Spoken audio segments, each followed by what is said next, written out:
એવું કહેવાય છે કે બાળકના જન્મ આપ્યા પછી બાળકની સાથે સ્ત્રીનો પણ નવો જન્મ થાય છે.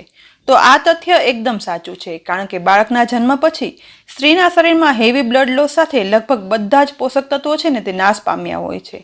માટે જ ડિલિવરી પછી લગભગ 1.5 મહિના સુધી માતાને આયુર્વેદિક ઔષધિયુક્ત એકદમ પોષણક્ષમ ખોરાક અપાય છે, જેથી માતામાં નવી શક્તિનો સંચાર થાય અને બાળકનો ઉચ્ચતમ વિકાસ પણ થાય. પણ આ ખૂબ જ જરૂરિયાતવાળી અને ઉપયોગી રેસીપી આપણે ખરેખર રેસીપીના રૂપમાં ક્યાંય જોવા નથી મળતી. માટે આ જ કારણસર કિચન સિરીઝમાં આપણે ડિલિવરી પછી શરૂઆતના દિવસોમાં માતાને આપી શકાય ને તેવી પોષણક્ષમ થાળી બનાવશું, જે હંમેશા માટે બધાને ઉપયોગી થાય. આ થાળી બનાવવાની શરૂઆત આપણે શાક બનાવવાથી કરશું. અહીં મેં સુવાની ભાજી 1 બાઉલ લીધી છે. વાયુનો પ્રકોપ દૂર કરનારી સુવાની ભાજી તાસીરમાં ગરમ હોય છે. બાળકના જન્મ પછી માતાને આ ભાજી ખૂબ ગુણકારી છે. સાથે 1 બાઉલ મેથીની ભાજી લીધી છે.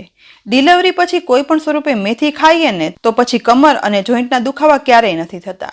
તે જ રીતે આ બંને ભાજી સાથે 1 રીંગણ લીધું છે. રીંગણ પણ તાસીરમાં ગરમ હોય છે અને નિર્દોષ પણ છે, જેથી ખવાય છે. રીંગણના ડીટીયાનો ભાગ કાઢી તેને નાના નાના ટુકડામાં કટ કરી લેવાના છે. ડિલિવરી પછી માતાને શાકમાં એક પણ વાયુ વધારનાર શાક જેવા કે બટેટા, શક્કરિયા, ચોળી, વાલોર, ગુવાર, ડુંગળી અને કઠોળ જેવા શાક નથી અપાતા, કારણ કે તે ખાવાથી શરીરમાં વાત વધે છે, જેથી બાળકને પણ પેટમાં દુખાવો રહે છે. પણ તેના બદલે મેથી, સુવા, પાલકની ભાજી, દૂધી, રીંગણ જેવા શાક ખૂબ ઉપયોગી સાબિત થાય છે. હવે રીંગણ સમારી લીધું છે તો આપણે શાક વઘારી લઈશું. ગેસની લો ફ્લેમ પર કુકરમાં 1.5 ટીસ્પૂન ઘી ગરમ કરવા રાખશું. ડિલિવરી પછી 1.5 મહિના સુધી માતાને બધું જ તેલને બદલે ઘીમાં વઘારી અને આપવામાં આવે છે. ઘી ગરમ થાય ને એટલે તેમાં સહેજ એવી હિંગ ઉમેરશું અને સ્વાદ પ્રમાણે લીલું લસણ પણ ઉમેરી દેવીશું. અહીં શિયાળો ના હોય ને તો સૂકું લસણ પણ ઉમેરી શકાય છે, કારણ કે લસણ આ સમયે જેટલું વધારે ખવાય ને તેટલું વધારે સારું. લસણ મિક્સ કરતાં સતરાઈને લસણ ગુલાબી બ્રાઉન જેવું થઈ ગયું છે, એટલે હવે તેમાં 1 નાની સાઈઝના ટમેટાના ટુકડા ઉમેરી દઈશું. ટમેટાને પણ વઘારમાં હલાવી અને મિક્સ કરશું, જેથી ટમેટા છે ને તે સતરાય અને સોફ્ટ થઈ જાય. હવે તુરંત જ સતરાયેલા ટમેટામાં સાથે સાથે સુવાની ભાજી ઉમેરશું અને મેથીની ભાજી પણ ઉમેરી દેવાની છે. તેની સાથે રીંગણના ટુકડા પણ ઉમેરી દઈશું. બધા શાક ઉમેરાઈ ગયા છે તો હવે શાકમાં મસાલો કરવાનો છે. તેના માટે 1/4 ટીસ્પૂન હળદર પાવડર ઉમેરશું. સાથે 3/4 ટીસ્પૂન ધાણા જીરું પાવડર ઉમેરવાનો છે. તીખાસ માટે 1/2 ટીસ્પૂન મરી પાવડર ઉમેરશું. તેની સાથે 1/2 ટીસ્પૂન મીઠું ઉમેરશું. સ્વાદ પ્રમાણે ગળાશ માટે ગોળ પણ ઉમેરી દેવાનો છે. મસાલા ઉમેરાઈ જાય ને એટલે બધું હલાવી અને મિક્સ કરશું.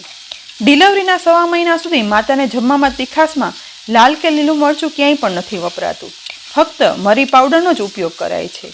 તેની સાથે ખટાશમાં ક્યાંય પણ લીંબુ કે આંબલીનો પણ ઉપયોગ ના કરતા ફક્ત બહુ ખાટા ના હોય ને તેવા માત્ર ટમેટાનો જ ઉપયોગ કરાય છે. મસાલા બધા શાકમાં મિક્સ થઈ અને સતરાઈ જાય ને એટલે તેમાં 1/4 કપ જેટલું પાણી ઉમેરી દઈશું. પાણી ઉમેર્યા પછી હવે કુકરનું ઢાંકણ ઢાંકી દેવાનું છે અને ગેસની લો ફ્લેમ પર આ કુકર નાનું છે ને એટલે 4 સીટી કરી લેવાની છે, જેથી શાક છે તે બરાબર ચડી જાય. શાક થાય છે ને એ દરમિયાન આપણે આ થાળીની બીજી વાનગી બનાવી લઈએ. તેના માટે ગેસની ફ્લેમ સાવ લો રાખતા એક પેનમાં 1 ચમચી ઘી ઉમેરી દઈશું. ઘી ગરમ થાય ને એટલે સહેજ એવી હિંગ ઉમેરશું. તેની સાથે તુરંત જ 1 બાઉલ સમારેલું લીલું લસણ ઉમેરી દેવાનું છે. લસણ ઉમેરાઈ ગયા પછી આ લસણને ગેસમાં એકદમ ધીમા તાપે ઘીમાં સાતળશું. લીલું લસણ છે ને તે તાસીરમાં ગરમ અને શરીરમાં વાતની પ્રકૃતિ ઓછી કરવામાં ખૂબ મદદરૂપ થાય છે. અને ડિલિવરી પછી જો માતામાં વાત પ્રકૃતિ વધે ને તો તેના શરીરમાં સોજા વધી જાય છે. માટે માતાને પવન ના લાગે તેનું ધ્યાન રાખીએ છીએ, તો તે જ રીતે વાત પ્રકૃતિ શરીરમાં ના વધે ને તેના માટે લીલું કે સૂકું લસણ ખવડાવવું જોઈએ. અને લીલા લસણની આ વાનગી આપણે નોર્મલ શિયાળામાં ખાઈએ ને તો પણ ખૂબ જ ગુણકારી છે. અહીં ધીમે ધીમે સાતળતા લસણ છે તે ગુલાબી બ્રાઉન જેવું સતરાઈ ગયું છે. બસ લસણને ગોલ્ડન બ્રાઉન ના કરતા આવું ગુલાબી બ્રાઉન સતરાઈને એટલે હવે તેમાં 1/2 ટીસ્પૂન મરી પાવડર ઉમેરશું. સાથે 1/8 ટીસ્પૂન હળદર પાવડર પણ ઉમેરી દેવાનો છે અને 1/4 ટીસ્પૂન મીઠું ઉમેરી દઈશું. હવે બધા મસાલા લસણમાં મિક્સ કરી અને સાતળવાના છે. માત્ર આટલા ઓછા મસાલા સાથે પણ ઘીમાં સાતળેલું હોવાથી એકદમ લસણ છે ને તે સ્વાદિષ્ટ બને છે. સાતળેલું લીલું લસણ બની ગયું છે તો હવે તેને પેનમાંથી એક ડીશમાં કાઢી લઈશું. અહીં તો આ સાતળેલું લીલું લસણ છે ને મેં ફક્ત એક ટાઈમ પૂરતું જ બનાવ્યું છે, પણ જો વધારે પ્રમાણમાં બનાવી અને પછી ફ્રીઝમાં રાખી દઈએ ને તો સવાર સાંજ દરેક સમયે જમવામાં ઉપયોગમાં લઈ શકાય છે અને 1 વીક સુધી તે સારું પણ રહે છે. સાતળેલું લસણ બની ગયું છે તો હવે આપણે માતાને આપી શકાય ને તેવી રોટલીનો લોટ બાંધી લઈએ. જેના માટે અહીં અડધો કપ બાજરીનો લોટ એક પોળા વાસણમાં લઈશું. સાથે 1/4 કપ ઘઉંનો લોટ તેમાં ઉમેરી દઈશું. હવે તેની સાથે થોડી સમારેલી મેથી પણ ઉમેરી દેવાની છે. બાજરી ઘઉંની આ રોટલીમાં મેથી ઉમેરવી ઓપ્શનલ છે. જો મળતી હોય ને તો ઉમેરવાની, નહીં તો ચાલે. 1 ટીસ્પૂન જેટલું તેલ પણ ઉમેરશું.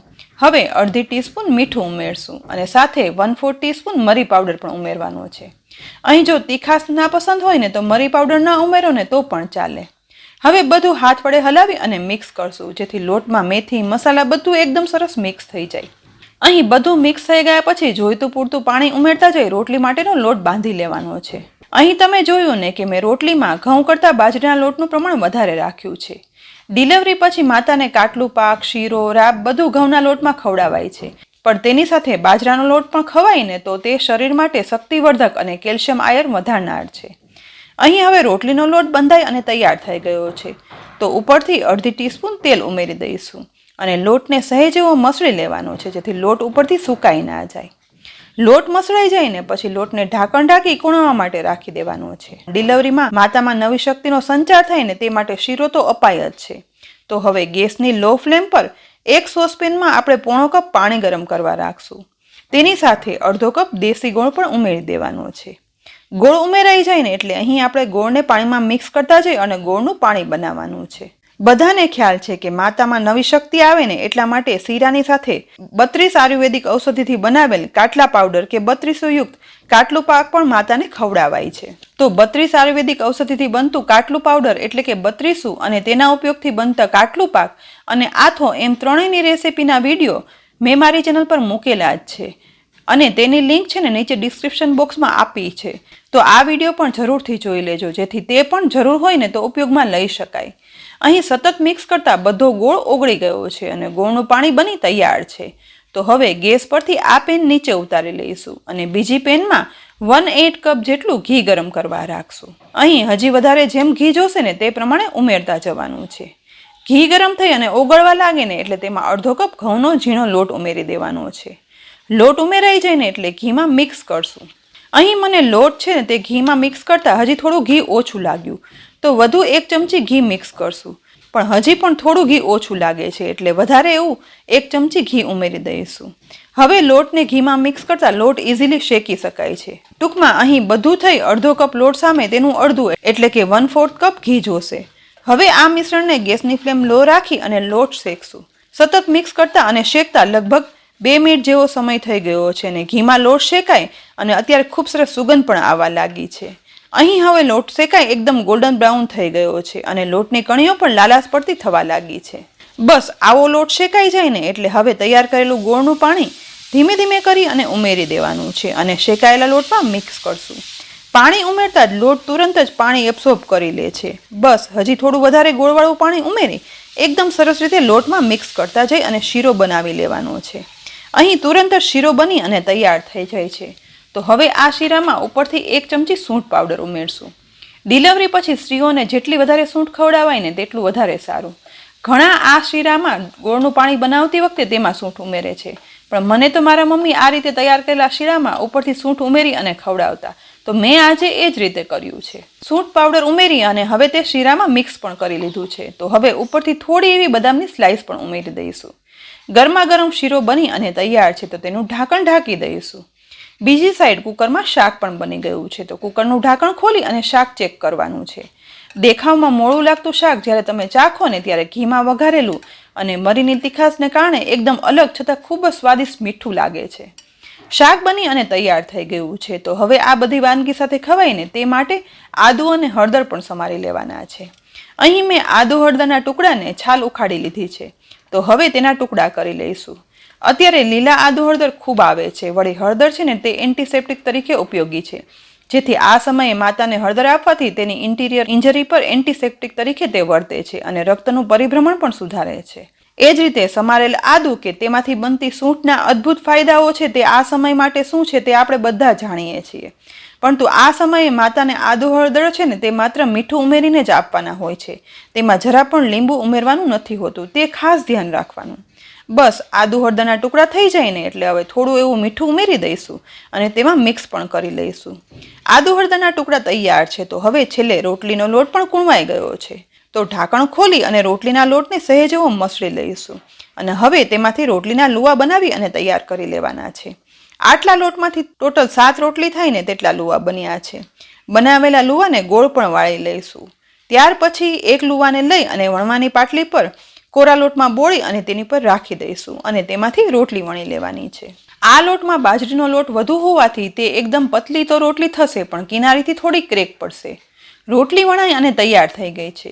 બીજી સાઈડ મેં ગેસ પર તવો પણ ગરમ કરવા રાખ્યો હતો, તો તેના પર રોટલી શેકાવા માટે ઉમેરી દઈશું. એક સાઈડ રોટલી થોડી શેકાઈ ને એટલે તેની સાઈડ ચેન્જ કરી લઈશું અને બીજી સાઈડ પણ શેકશું. બીજી સાઈડ રોટલી થોડી શેકાઈ ને એટલે તેને તવા પરથી ડાયરેક્ટ ફ્લેમ પર લઈ અને બંને બાજુ રોટલી શેકી લઈશું. અહીં આ રોટલીમાં મેથીની ભાજી ઉમેરેલી હોવાથી રોટલી પણ આખી ફૂલી દડા જેવી નહીં થાય, પણ સ્વાદમાં આ રોટલી બહુ સરસ અને એકદમ સોફ્ટ બને છે. અહીં રોટલી બંને સાઈડ શેકાઈ અને તૈયાર થઈ ગઈ છે, તો ગેસ પરથી રોટલી ઉતારી એક ડીશમાં લઈ લઈશું અને હવે તેમાં વ્યવસ્થિત ઘી પણ લગાડી લેવાનું છે. આ જ રીતે એક પછી એક બીજી રોટલી પણ બનાવી અને શેકી તૈયાર કરી લઈશું. હવે થાળીની બધી વાનગી બની અને તૈયાર થઈ ગઈ છે, તો જમવાની આ થાળી પીરસી પણ લઈએ. થાળીમાં પહેલા સુવા, મેથીની ભાજી અને રીંગણનું ઘીમાં વઘારેલું શાક પીરસશું. સાથે ઘીમાં લસલસતો સૂંઠવાળો ઘઉંનો શીરો પણ પીરસી લઈએ. તેની સાથે ઘઉં, બાજરી, મેથીની રોટલી પણ પીરસી લઈએ. સાથે ઘીમાં સાતરેલું લીલું લસણ પીરસીએ અને છેલ્લે ફક્ત મીઠું ઉમેરેલા આદુ હળદરના ટુકડા પણ પીરસશું. બાળકના જન્મ પછી માતાને શરૂઆતના દિવસોમાં જો આવી પોષણક્ષમ થાળી જમાડાય ને તો માતામાં નવી શક્તિનો સંચાર થાય છે અને ભવિષ્યમાં વાતની તકલીફ નથી થતી કે પછી કમર કે ઘૂંટણના દુખાવા પણ નથી થતા. તો ફ્રેન્ડ્સ, આજે ખૂબ ઉપયોગી થાળીની રેસીપી કેવી લાગીને તે કોમેન્ટ બોક્સમાં લખી અને જરૂર કહેજો. અને હવે પછીના વિડીયોમાં આ જ રીતે ડિલિવરી પછી માતાને આપી શકાય ને તેવી અલગ અલગ વાનગીઓ સાથેની થાળીના વિડીયો આવતા રહેશે, તો તે જરૂરથી જોજો અને આ ઉપયોગી રેસીપી જેને જરૂર હોય ને તેને શેર પણ કરજો. સાથે આવી ખરેખર ઉપયોગી રેસીપી જોવા માટે અમારી ચેનલને સબસ્ક્રાઈબ કરવાનું બિલકુલ ના ભૂલતા. ફરી મળશું આવી ઉપયોગી રેસીપી સાથે. ત્યાં સુધી આવજો.